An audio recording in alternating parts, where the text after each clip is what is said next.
Hi friends, మేము LG company AC తీసుకున్నాము. ఇది వచ్చేసరికి మాకు 40,000 పడింది. ఇన్స్టాలేషన్ ఒక 1400 అండ్ మళ్ళీ దీనికి అవుట్డోర్ దానికి స్టాండ్ అదొక 1000 రూపాయలు పడింది. టోటల్గా వచ్చి 42,500 పడింది మాకు. దానికి తోడు డీటెయిల్స్ వచ్చేలోపు ఇది 1.5 టన్ ఏసీ.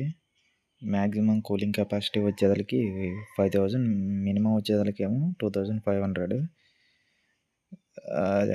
ఇన్బుల్ట్గా స్టెబిలైజర్ ఉంటుంది, కానీ మేము ఏంటంటే ఇంత కాస్ట్ పెట్టి పర్చేజ్ చేసాం కాబట్టి మేము వీగార్డ్ అనే స్టెబిలైజర్ తీసుకున్నాము.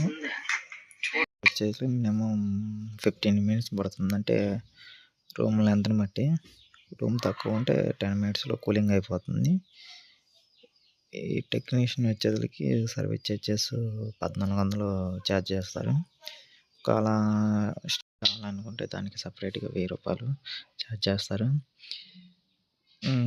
ఒక స్టాండ్ వద్దు, మేము టెర్రస్ మీద వేయించుకుందామంటే పర్లేదు, కానీ ఏంటంటే మీకు అవుట్డోర్కి ఇండోర్కి అనేది కొంచెం లెంత్ అనేది దగ్గర ఉండాలి. మనకి ఏసీతో పాటు కాపర్ పైప్ ఉండే గ్యాస్ది కనెక్షన్ది అవుట్డోర్ ఇండోర్కి 10 ఫీట్ ఇస్తారు, అంటే 3 మీటర్స్ ఇస్తారు.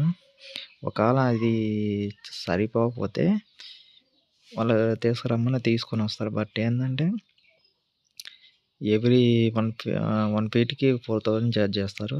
దాన్ని బట్టి మీరు స్టాండ్ బిగించుకోవాలా, లేకపోతే మాకు